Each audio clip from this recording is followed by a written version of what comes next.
class, welcome back. Today we're going to talk about unions and collective bargaining. This is chapter 14 in the textbook. What is a union? Well, a union is a collective organization with the primary objective of improving the well-being of their members. The objective is met through collective bargaining, and the outcome is an agreement. So the firm and the workers work out an agreement through negotiations that specifies wages, benefits, and many other aspects of the employment relationship, such as vacation time, such as conditions for firing in the case of misconduct, promotions, etc. There are two basic types of unions: craft unions, which represent workers in a particular trade or occupation. So this could be something like the printing occupations, construction occupations. There are many of these types of trades, and many of them are unionized. Industrial unions represent all workers in a particular industry, and unlike the first one, it's regardless of occupation. So these would be such industries as automobiles, steel, and forest industry, and many more. Unions also have additional roles. It is common for there to be close ties between unions and social democratic political parties, especially in Western Europe, but even in Canada, the union movement provides financial and other support for the New Democratic Party. It's not unsurprising that unions tend to try and influence the government in power, and accordingly have been involved in various forms of consultation and collaboration with government, and even in some cases. However, the focus here in our lecture will be on the major function of Canadian unions, which is to represent their members in the collective bargaining process with their employers. So we're going to talk a moment about union membership and union density in Canada. In fact, the beginning part of this lecture will be a discussion of the nature and significance of unions and collective bargaining in Canada. In this table here, we have four columns. We have the year, and we're going to look at 1920, 2015. The second part of this table is on the next slide. The second column is union membership. So this is the absolute number of union members in Canada, and it's measured in thousands. The second column has data on union membership as a percentage of the civilian labor force, and the last column has information on union membership as a proportion of civilian non-agricultural paid work. So this measure excludes from consideration the self-employed and those who are employed in agriculture. And if we look, we can see that there's been substantial increases in either one of these measures from 1920 up until the 1960s. For example, the measure here, union membership as a percentage of the civilian labor force, increased from 9% in 1920 to almost 23% or 24% roughly in 1905. And if we look at just union membership of paid workers, non-agricultural paid workers, it went from 16% up 30% over this time period. As will be discussed shortly, there were a lot of changes in terms of the legal context of unions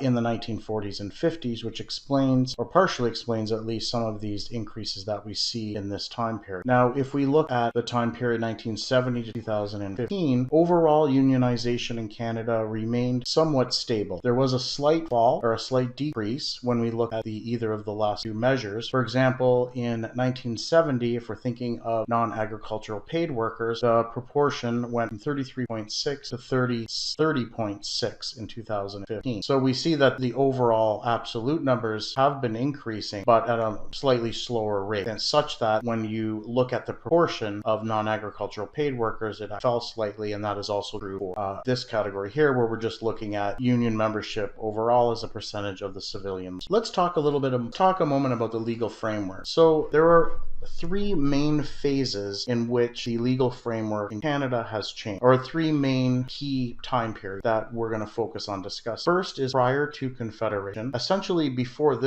Confederation, the law has discouraged collective bargaining. Essentially, judges interpreted the common law to hold that collective action by employees was an illegal action, and in fact a criminal action. The second phase, which began in and around the 1870s, was deemed a neutral phase. So the law was essentially neutral to collective bargaining. Many of the restrictions on collective action were removed. However, the law did not encourage or facilitate unionization. This neutral stance lasted in Canada until around 1944, when the wartime labor relations regulations were enacted.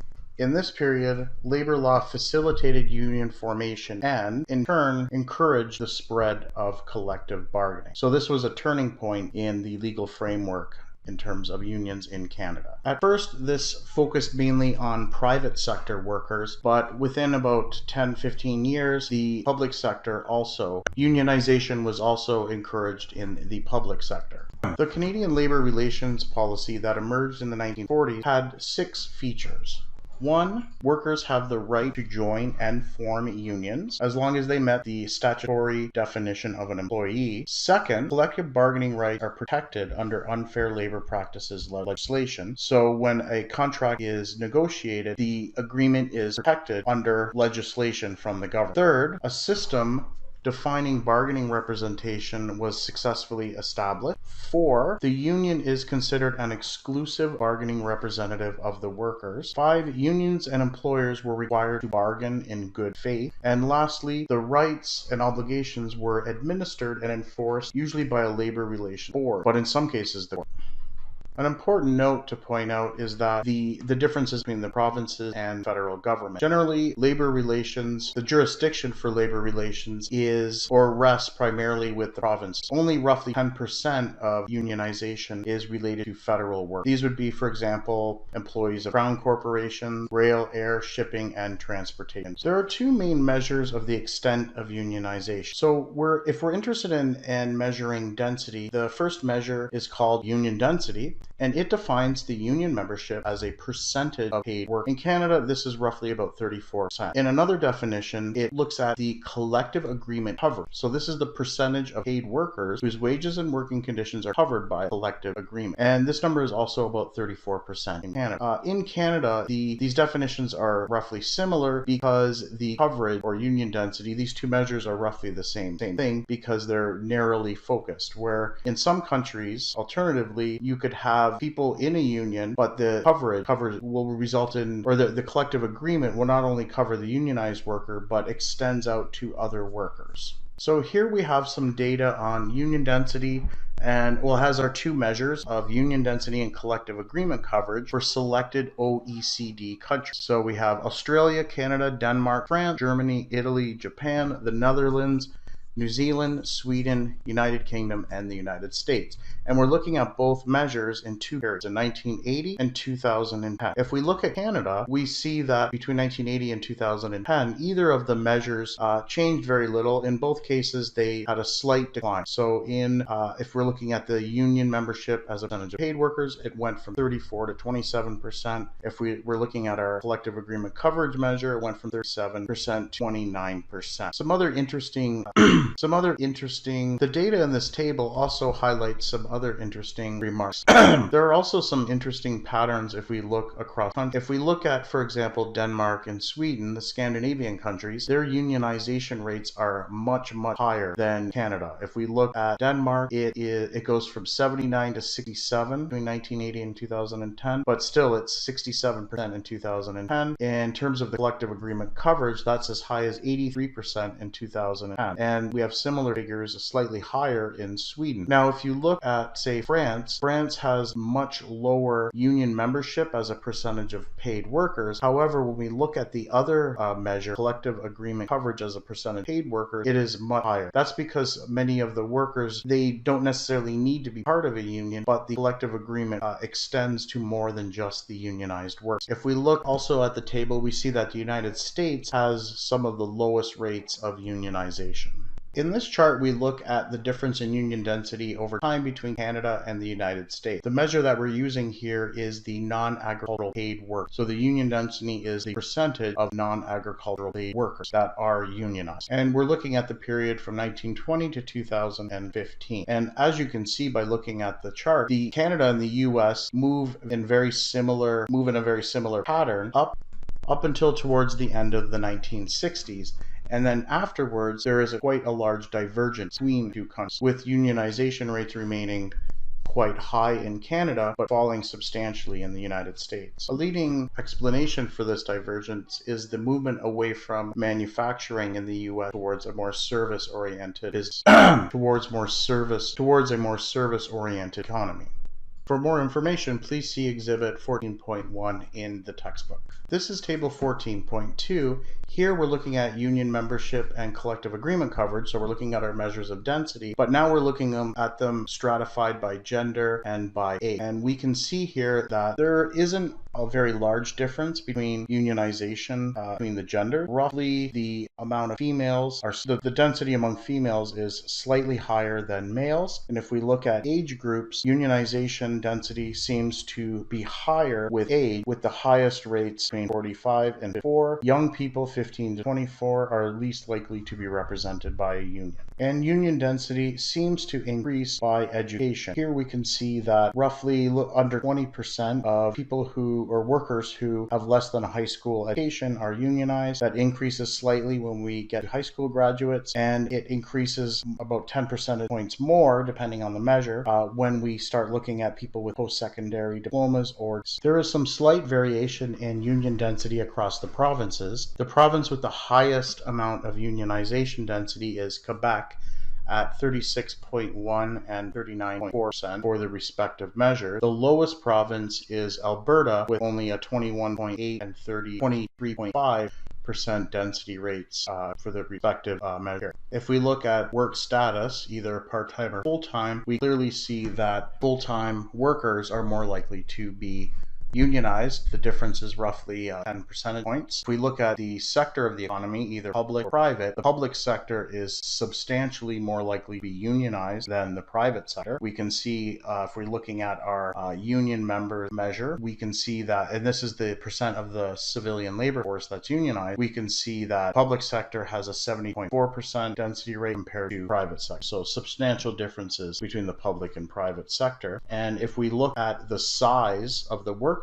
we see that the larger the workplace, the larger the rates are of unionization. And if we look at the job status, so if we're looking at a temporary job or a permanent job, the difference is very slightly less for those in a temporary job. So here are some of the key takeaways from the prior system. So first of all, we know that a union is an exclusive bargaining representative for all employees in the bargaining union. And the extent of union organization in Canada varies considerably by industry, occupation, region, and individual employer or employer characteristics. Unionization is highest in nursing and blue-collar occupations, and industry differences are also substantial. For example, we saw that the unionization rates or density rate in the public sector is much larger than the private sector, and full-time workers and workers above 40 are much more likely. So we're going to now look at unionization in the context of our supply and demand framework. So when we think of demand, we're thinking of the demand for union representation, and it depends on the expected benefits and costs of union representation. Now, what about supply? So if we think of the unions, they're going to be supplying representation, and that of course is going to depend on the contract administration activities from the union leaders and staff. In terms of the demand for union representation, what are the benefits? So obviously the demand for workers want to be part of the collective bargaining process. In order for them to demand that, there must be some benefits. Well, what are the benefits?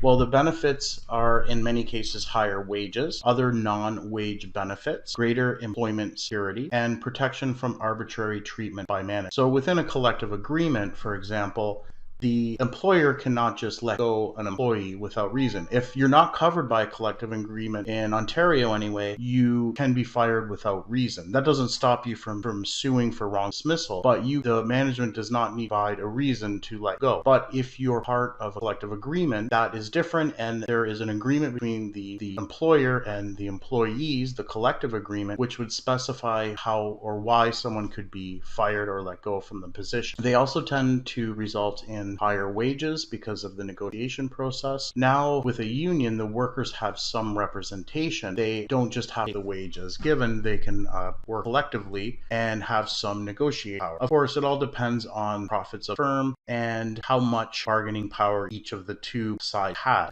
If a firm has very, very high profits and the workers have high productivity, then you can see that the workers may be able to negotiate a much higher wage than in the case of not having a union at all. So these represent the factors behind the demand for union representation. Now, But what about the costs? Well, to be part of a union, you have to pay union dues. The union needs to secure some sort of financing to run its operations. And if you're part of a union, every paycheck, there's a certain amount deducted from your paycheck that goes towards the union. There's also time involved in union activities, and there is the potential loss of a loss of income. It's possible that if the union is able to negotiate higher wages, in the long run, the firm might end up substituting capital for labor, and they might also just generally hire less workers because the cost is now higher. So there is a potential of loss of income due to job loss. What about the supply for union representation? Well, let's consider the supply side of it. So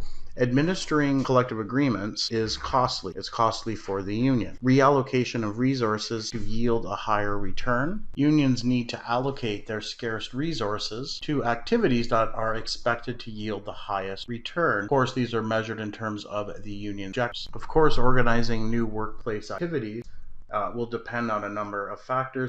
We can see here, just looking at these and discussing the supply side, that it makes sense that unions would want to target workplaces where there's a high level of profit for the firm that's hiring the workers, and a workplace with a large number of members in which to collect union dues from. Thus, it's not surprising that we see high unionization rates among workers in the public sector, and we also saw earlier in the statistic that the union density tends to be higher in firms with a larger number of employees. If you consider, for example, an independent restaurant that, say, has maybe 20 employees, it would be not a good use of the union's scarce resources to try and unionize those workers, because the union dues that they're going to get out of those members is going to be quite small. You only have 20 employees times maybe $100 a month, and especially at first it would require a lot of effort on the part of the union. They'd have to allocate a lot of their scarce resources into a union drive and to attempt to get that particular location unionized. And you also have the issue that a small restaurant, 20 employees, the profit or markup on the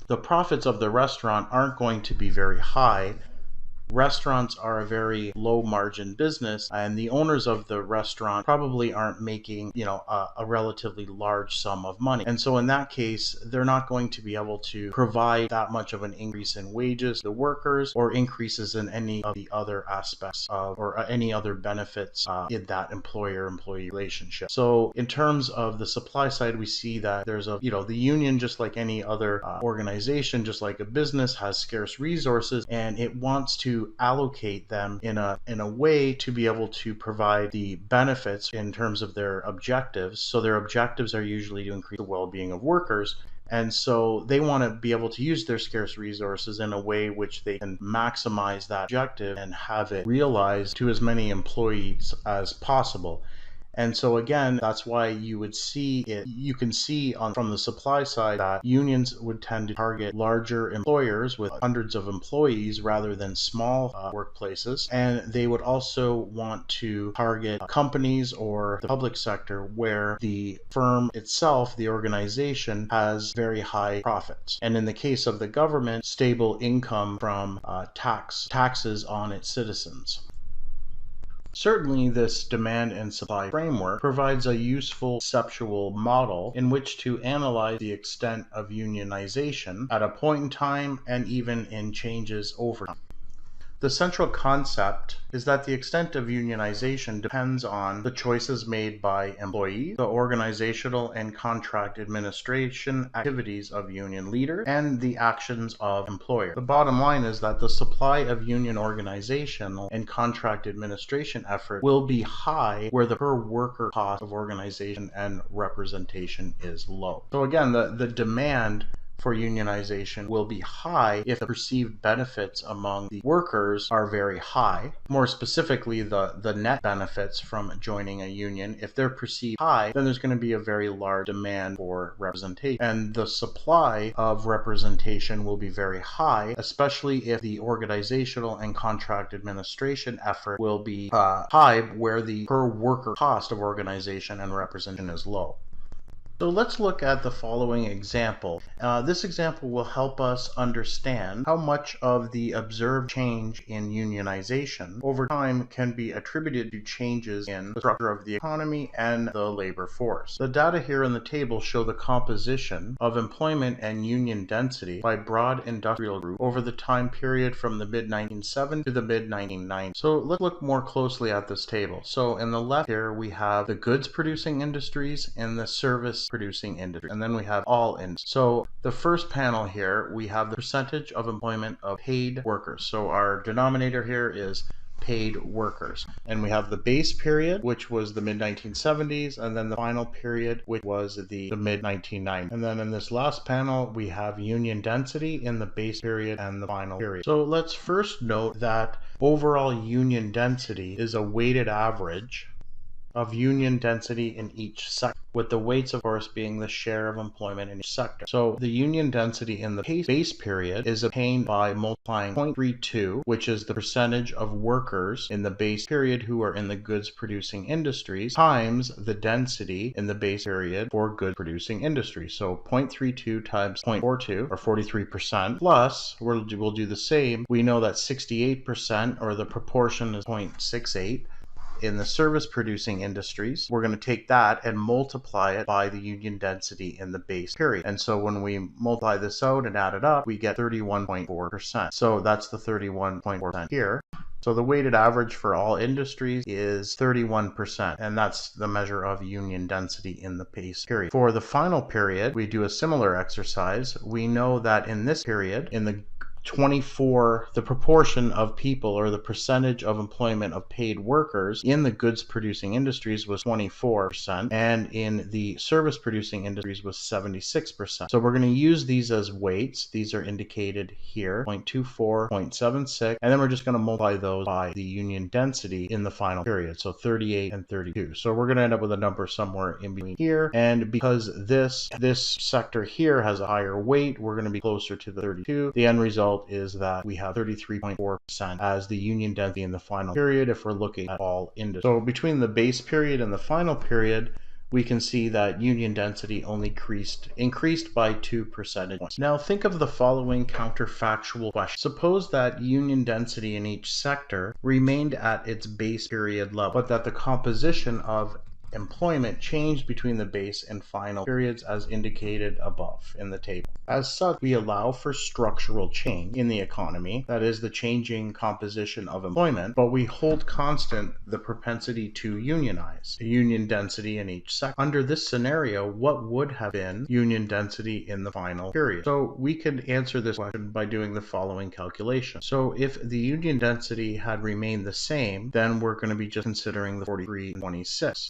And then we're going to use instead the final period percent of employment of paid workers. So we're going to use the 0.24 and 0.76 as weights, and we're going to weight the base period union density 43 and 26. So if we calculate this, we get that the counterfactual union density would be 30.1. Okay, so in this case we're calculating what the union density would have been if the only change that occurred was this composition here, but the base period union density stayed the same. More formally, if union density in each sector had remained at a base period level, but the composition of employment changed and was in fact observed, union density in the final period would have been 30.1%.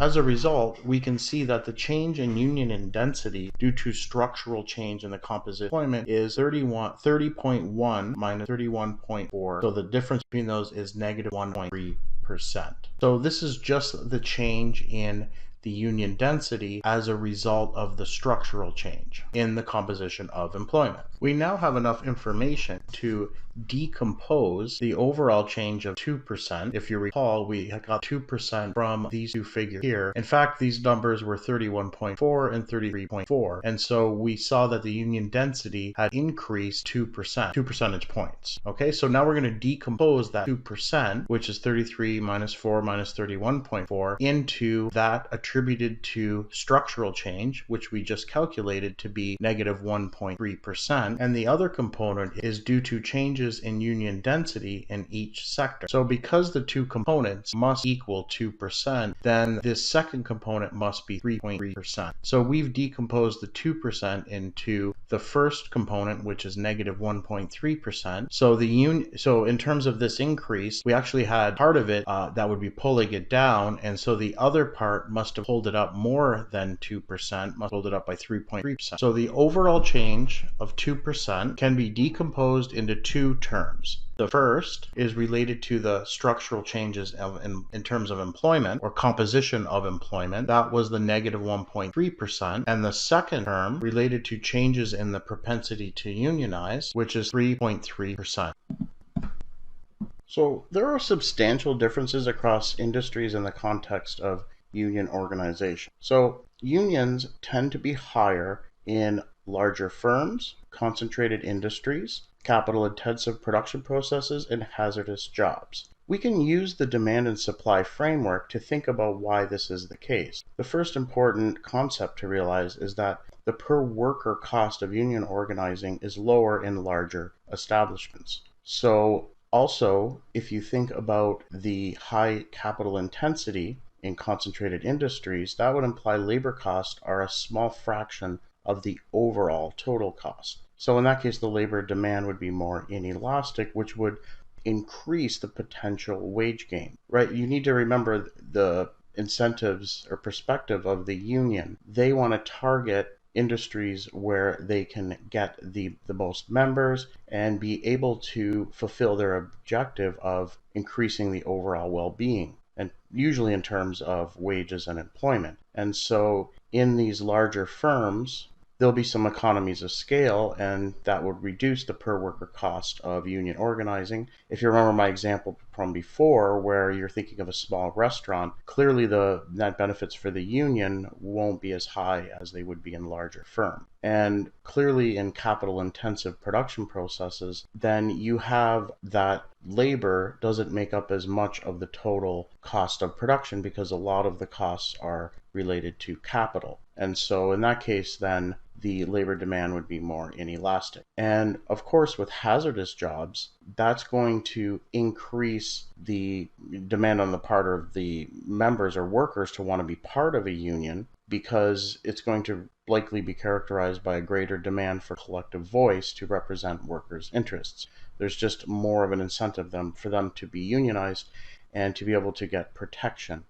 in the result of, well, in the context of workplace safety. And of course, in concentrated industries, these tend to have some barriers to entry. So competition is lower, and usually in these industries, the profits could be higher. And so that gives the unions more of an interest in having them be members in the union, because there's a greater potential that they could actually increase their wage and overall well-being, which is the objective of the union. Now, in terms of personal characteristics, there's a number of them that affect the propensity to be a union member or to be represented by a union. So less union formation with part-timers. So there tends to be less union formation among part-time workers. And this is, kind of makes sense. The net benefits in terms of seniority provision, pension benefits, and other aspects are going to be lower for them if they're part of a union. There also tends to be an increase in the potential gain from unions in blue-collar jobs. So blue-collar jobs or blue-collar workers are more likely to demand union representation because of less identification with management and possibly a greater need for collective voice in the determination of working conditions. We can also think of union formation and age. There tends to be a concave relationship, meaning that at first, so when you were thinking of a younger age and getting older, at first the union formation increases at an increasing rate, and then it tapers off, and then it begins to decline. If you think about it, unions tend to increase the wages of those on the lower end of the wage distribution by a relatively large amount, and those in the upper tail of the wage distribution by a relatively smaller amount. So individuals whose earnings would be above average in the absence of a union are less likely to favor union representation. And a related issue is low-paying workers tend to be more interested in union formation. There tends to be more gains for them to be had. So now we're going to start looking at a model related to the theory of union behavior. So we're going to consider the union and its main objectives. So the main objectives are wages, employment of union memberships, and these are the two that we'll be focusing on. The factors that can affect these objectives are the price level, cost of living, the alternative wage, and employment. So in this model, we're going to be looking at the real wage and employment space. Okay, and the real wage we're looking at because that's how much the actual compensation will be for the workers. We want what they're getting paid, but we want to scale that with prices so it's in real terms. And then on the horizontal axis, we have employment. So we're going to depict the union's indifference curves, or their utility with indifference curves. And we're just going to assume for now that the utility function is a function of the real wage and employment. And so we can draw indifference curves in this space, and they're going to be downward sloping because a higher wage is going to be needed to compensate for lower employment,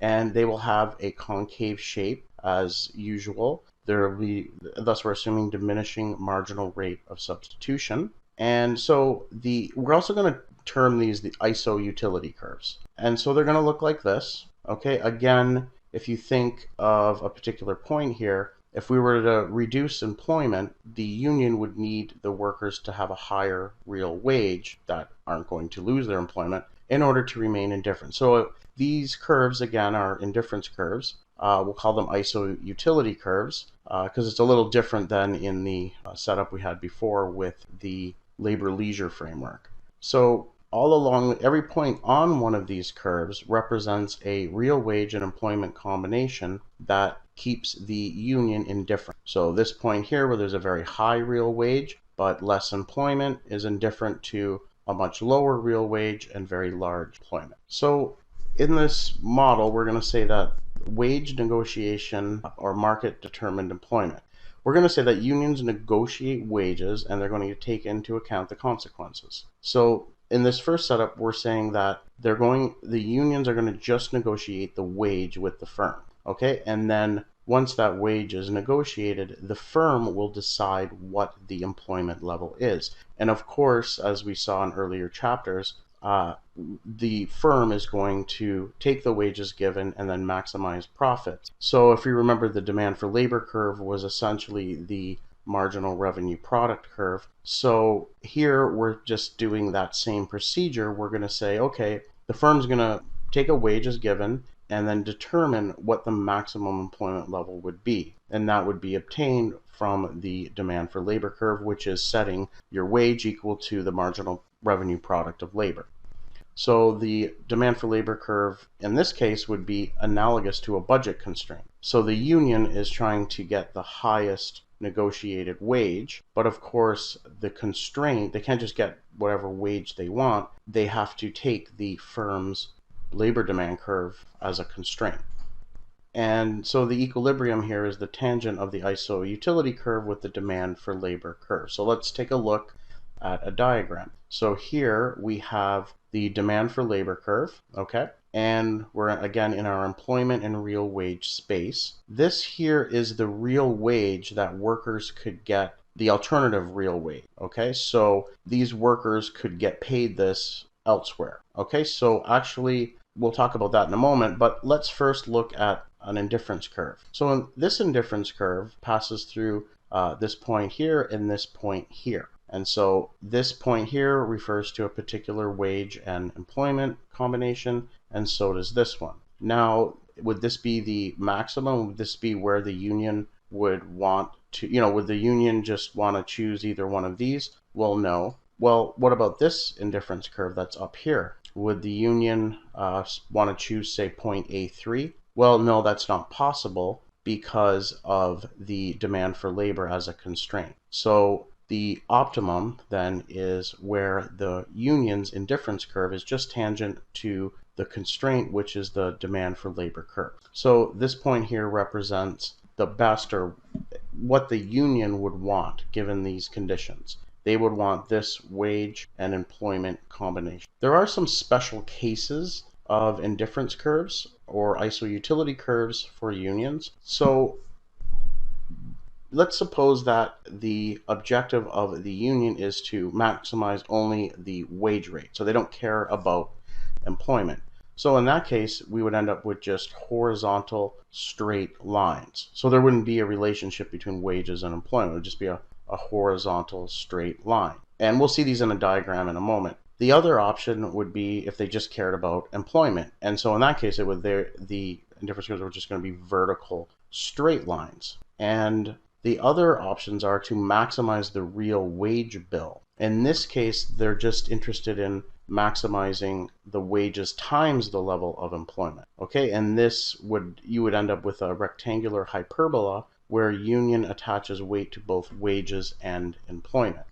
And just to be clear, the wage bill is actually what the total labor income would be, because we're taking the wages and multiplying it by the employment. And also, if we think about this, then the utility then would just be equal to the wage times employment. So if we hold utility fixed and then have the wage, well, in this case, the real wage, if we isolate that, it will be equal to a constant divided by the employment. And so that's why we'll get a rectangular hyperbola shaped isoutility curve. One of the real disadvantages of this objective is that it ignores the alternative wage. So in certain situations, you could have the wage being very low and then very large employment.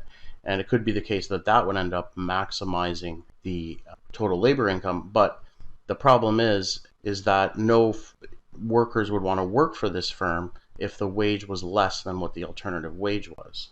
It's essentially saying that the union would be interested in having the real wage actually, or it could potentially be the case that the union would allow for the wage to fall below the alternative wage because they can get a large increase in employment, which would make the overall total labor income higher.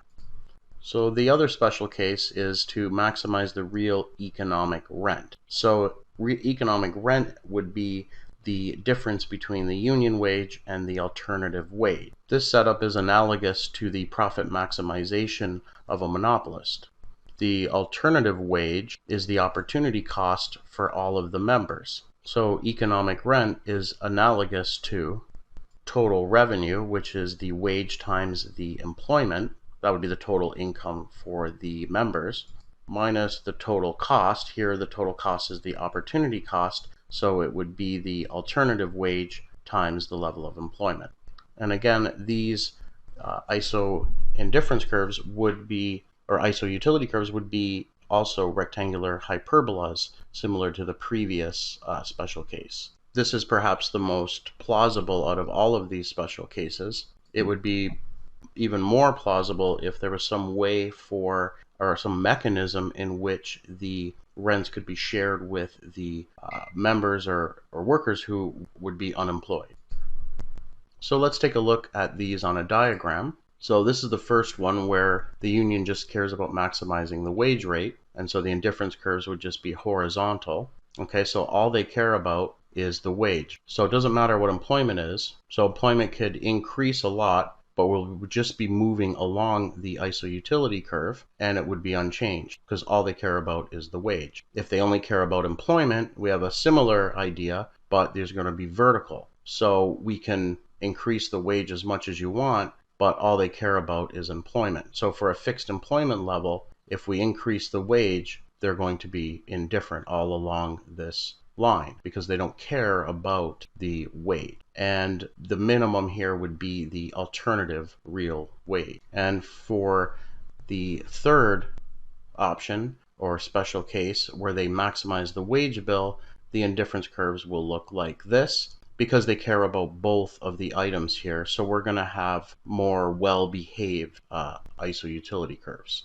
And similarly for D, we'll have regular hyperbolas, or these are well-behaved indifference curves, but they're going to asymptote at the alternative wage, because in this case the idea is to maximize economic rent, which is the difference between what the wage the union can get and the alternative wage. So we're not incorporating into the model anything below the alternative wage.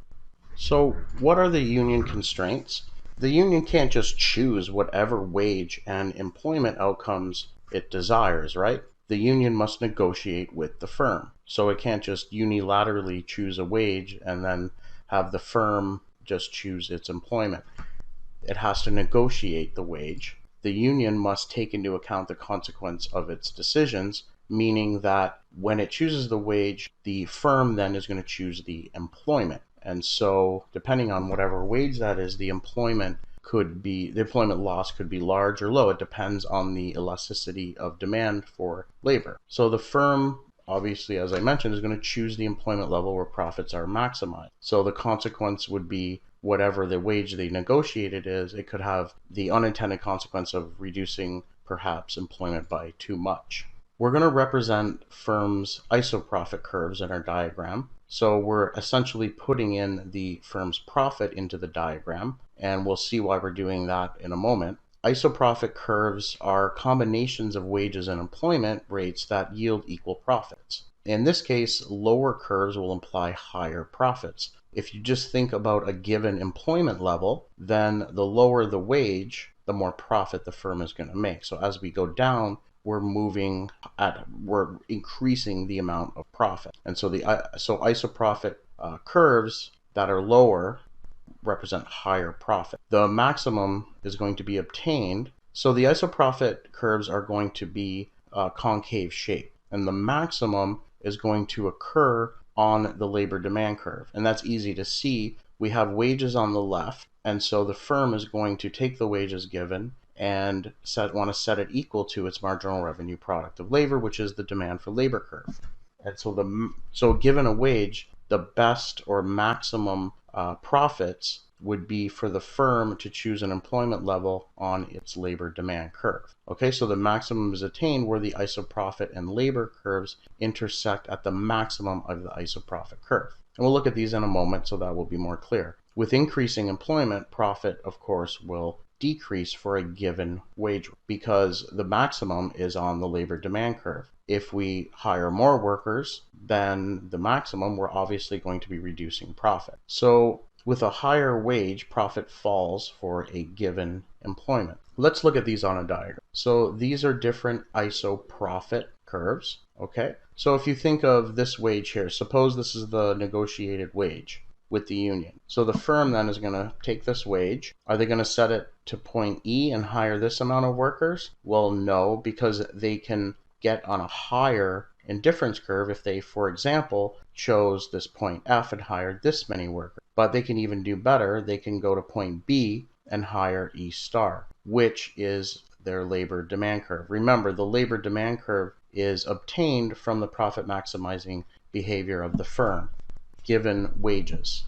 So that's the competitive market outcome, right? Where we have the firm takes the wages given and then just maximizes their profit by choosing an employment level such that the given wage is equal to the marginal revenue product of labor. Okay, so B would be the optimum given this wage. So isoprofit curves then show different combinations of wages and employment that keep the profit the same. Okay, so moving all along here, these would all yield the same profit as point B. Okay, the firm's not going to choose G and hire this amount of workers at this wage because it would end up on a higher isoprofit curve. And we mentioned that the isoprofit curves, when they increase, they reflect lower profits. When they decrease, they reflect higher profit. And again, it's easy to see that. Let's just fix the employment level at, say, E star. And so we have a number of people we're going to employ.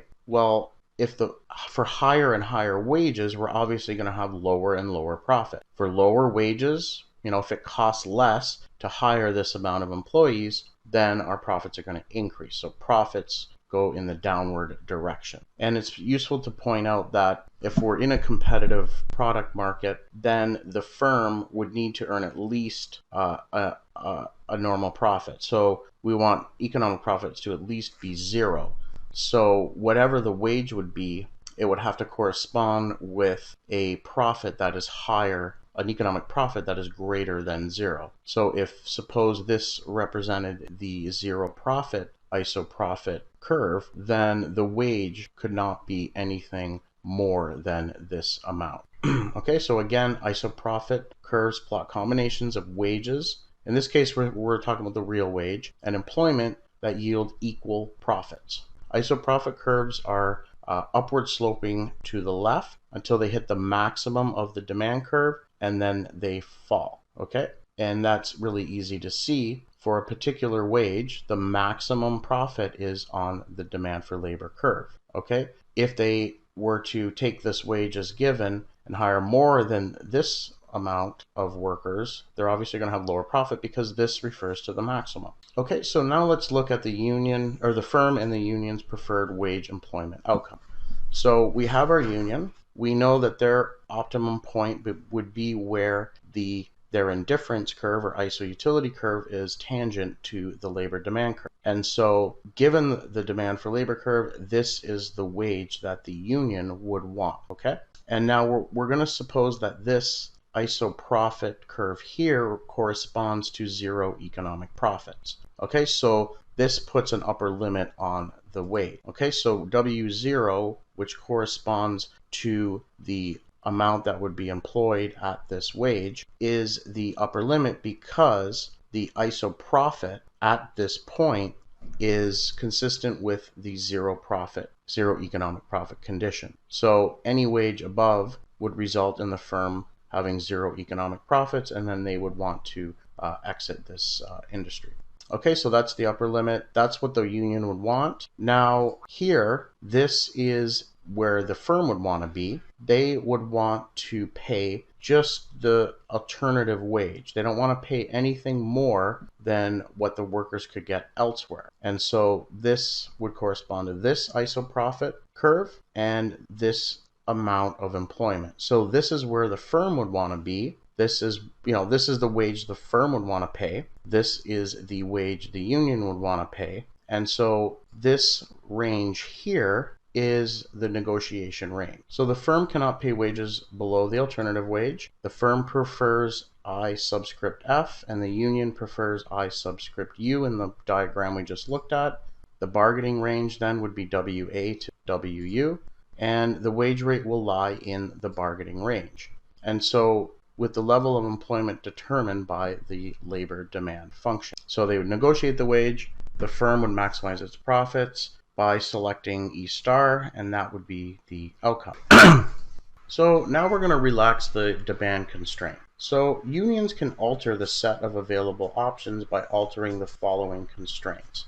And just to note, the theory outlined so far does not predict a unique wage and employment outcome. We just had a range. To complete the theory, we'll need an explanation of the bargaining outcome of the two parties. Let's look at two closely related possibilities.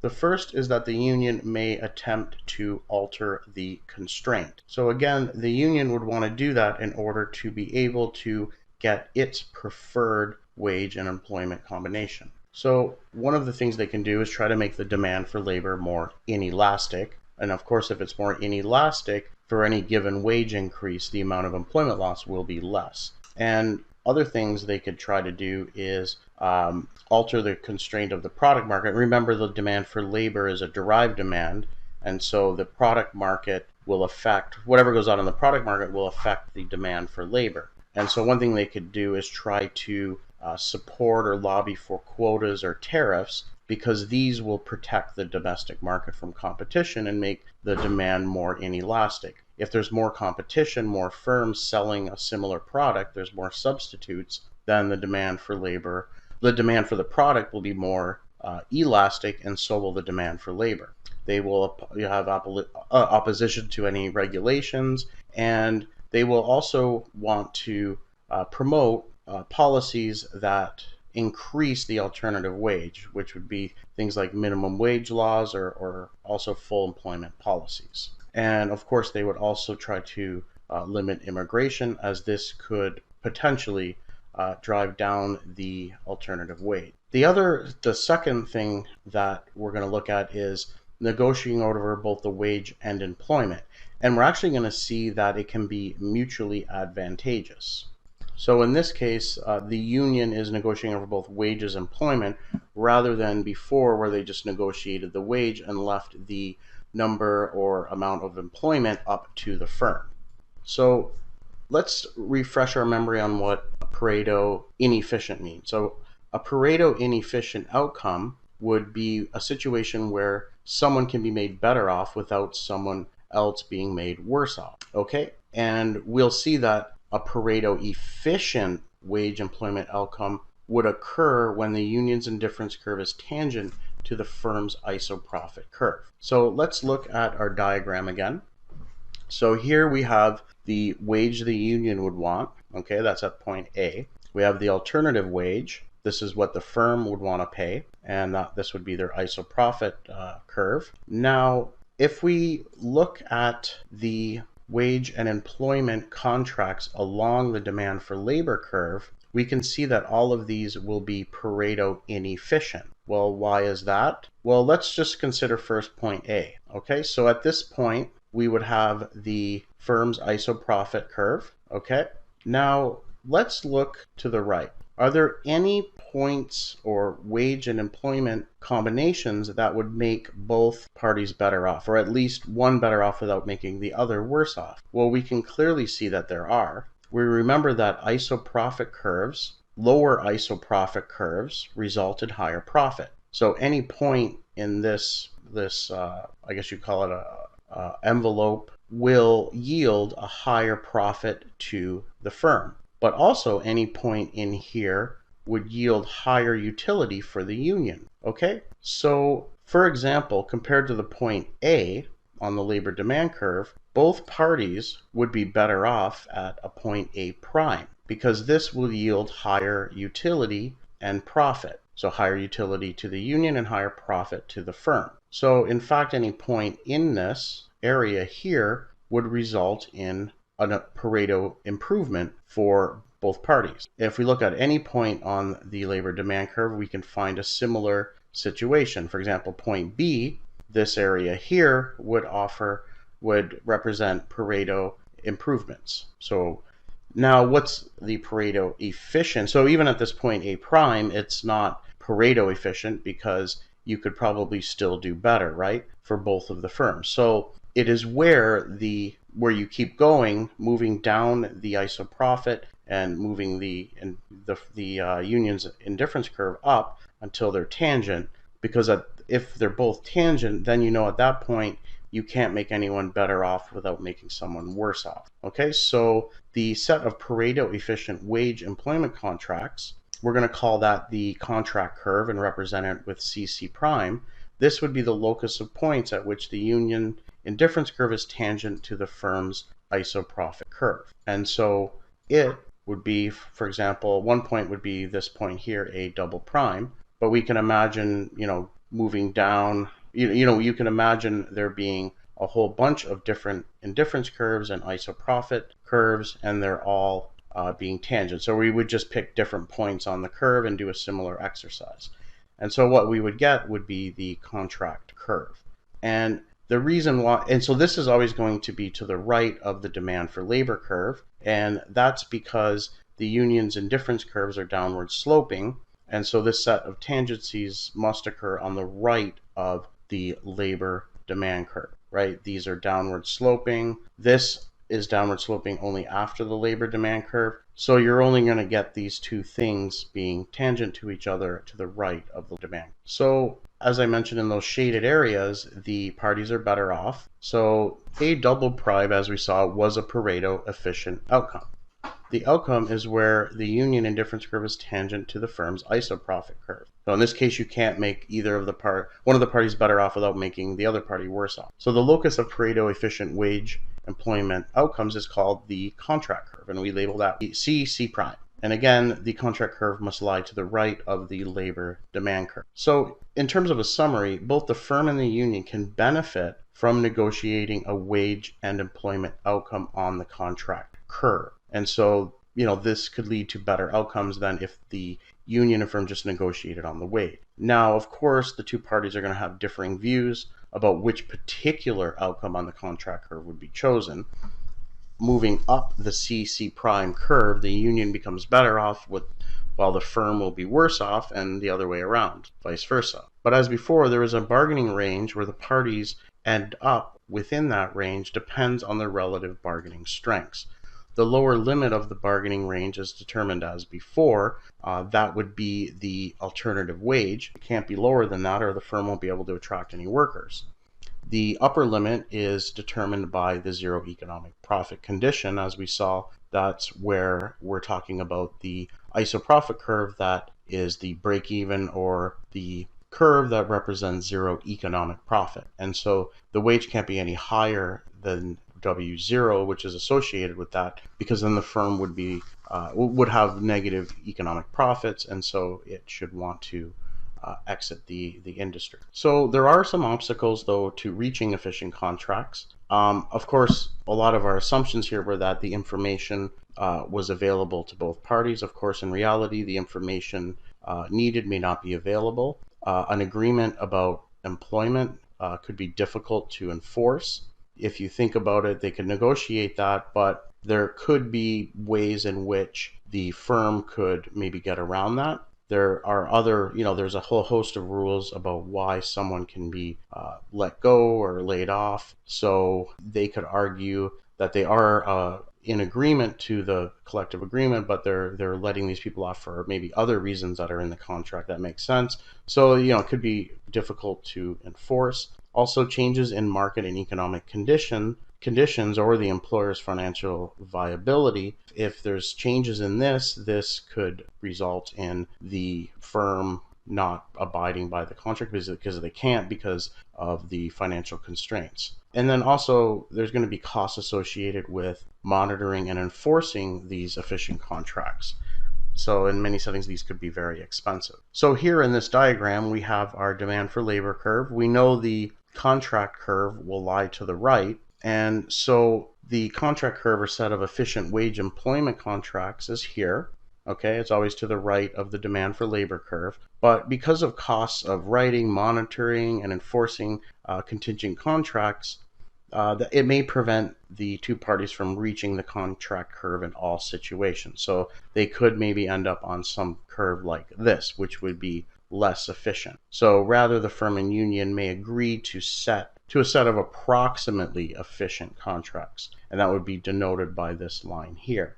And they could negotiate work rules that restrict the firm's ability to control employment, but not fully. And so each point on for each point on the labor demand curve, there is a wage employment outcome on this curve that both the firm and the union would prefer. So efficient versus inefficient contracts. So the two alternative models of the determination of wages and employment in unionized setting have been outlined. So we talked about the labor demand curve model, which just involved the two parties negotiating the wage rate and the firm setting the employment.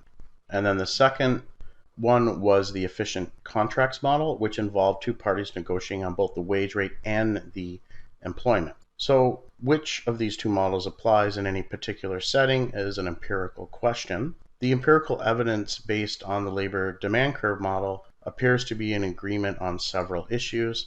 One is that the union has a dominant power and can determine the wage. Second, union places a high weight on employment, and unions' preferences display diminishing marginal rate of substitution, and union preferences tend to be sensitive to the alternative wage. Now let's just talk for a moment about union bargaining power.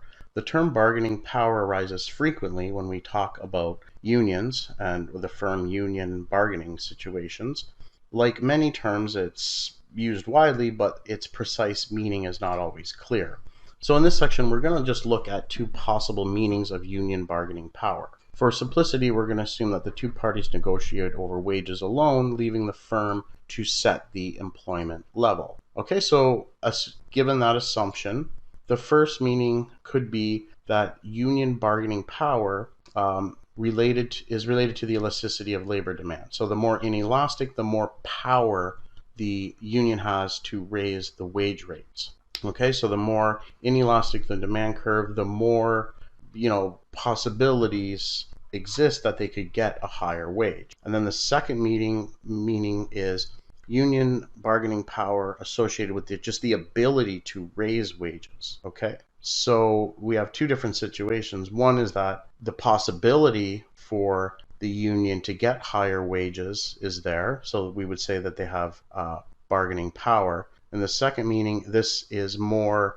related to its ability to negotiate. So a powerful union is one that can obtain a negotiated outcome close to its most preferred outcome.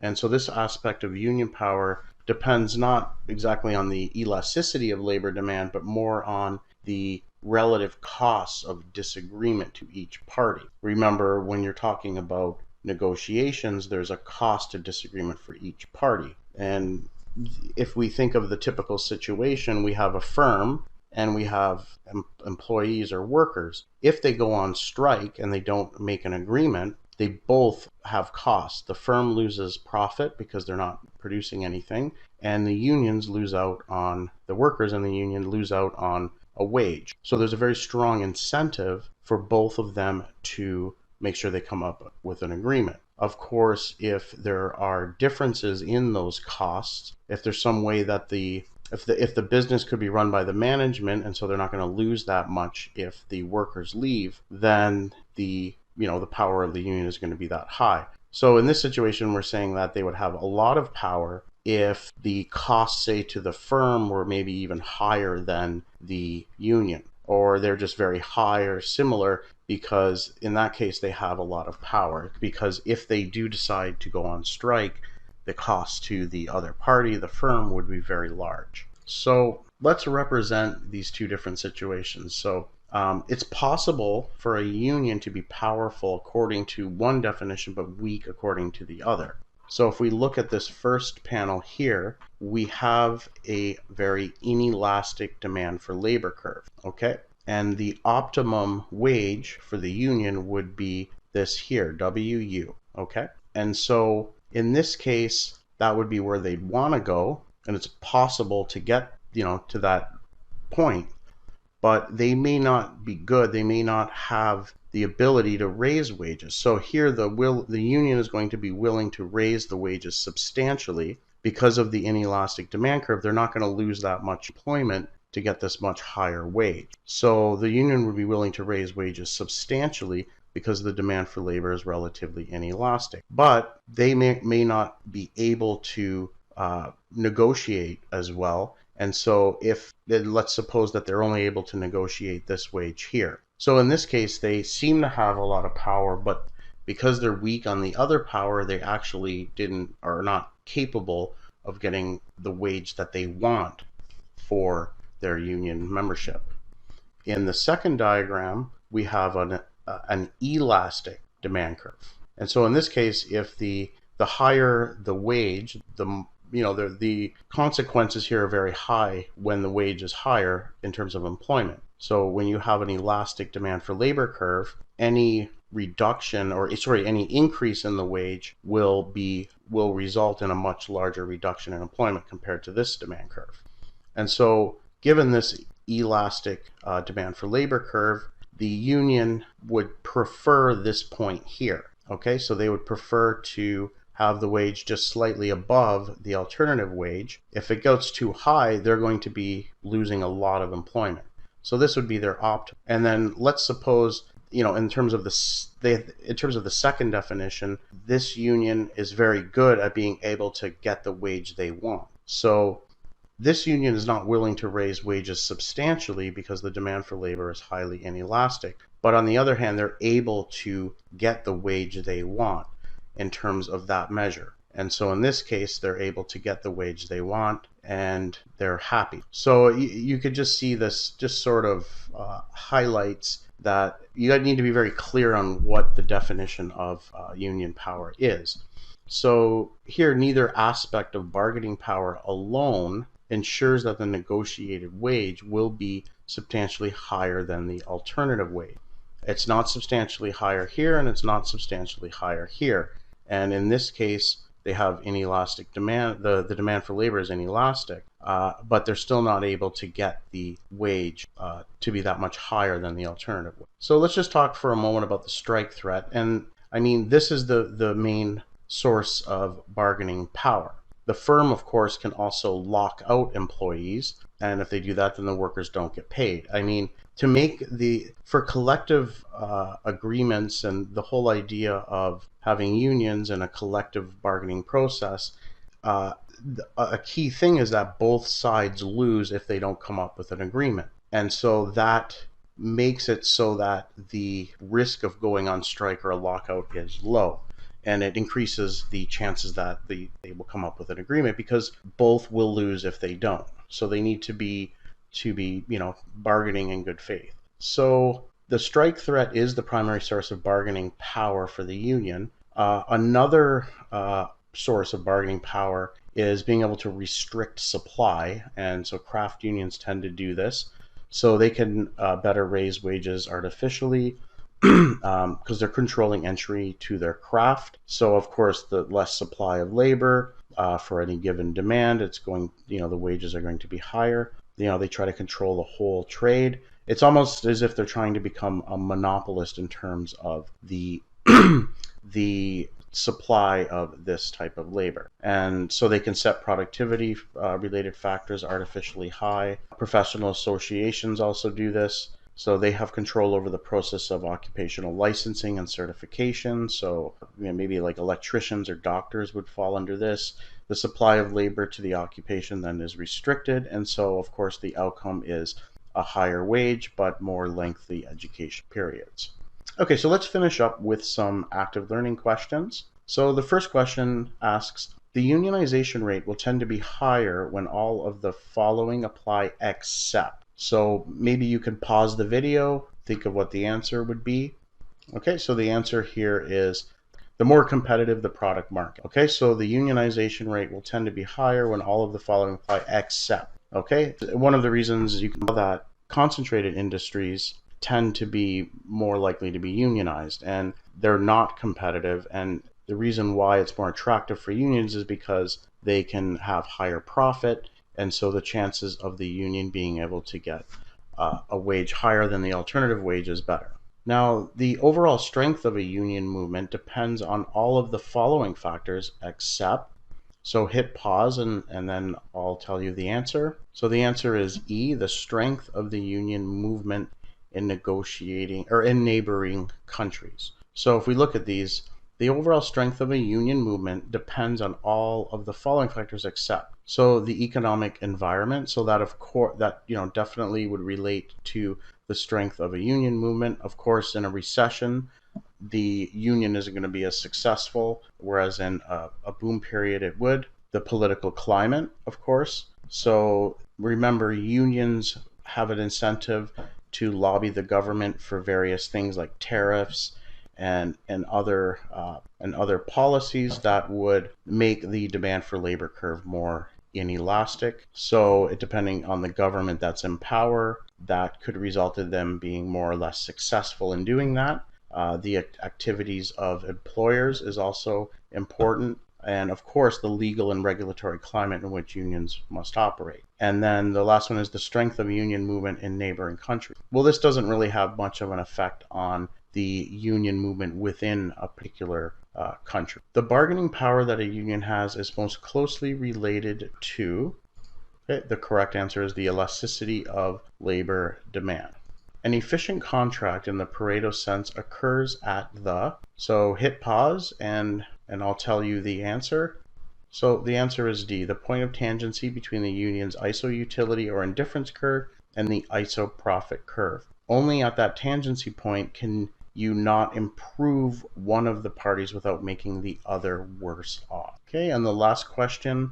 The bargaining range refers to which of the following is true? So the answer is E, the range for the negotiated wage such that the firm is not unprofitable and the workers receive at least the alternative wage. So if you remember in the diagram, it was between W subscript 0 and WA. W subscript 0 referred to the zero profit condition for the firm, so it can't be higher than that. And the alternative wage, W subscript A was the alternative wage that the workers could obtain. And so if the wage is less than that, then no one would want to work for the firm. So it has to be in that range. That's where they could feasibly bargain within. Okay, well, thank you very much. I hope you enjoyed the course. I just wanted to note that for the next chapter, I'm not going to be able to create a video lecture for it, but I will post the slides. I apologize for that, so please read over the lecture slides and the textbook for that chapter. Okay, well, thank you again, and all right, take care and have a great day. Bye.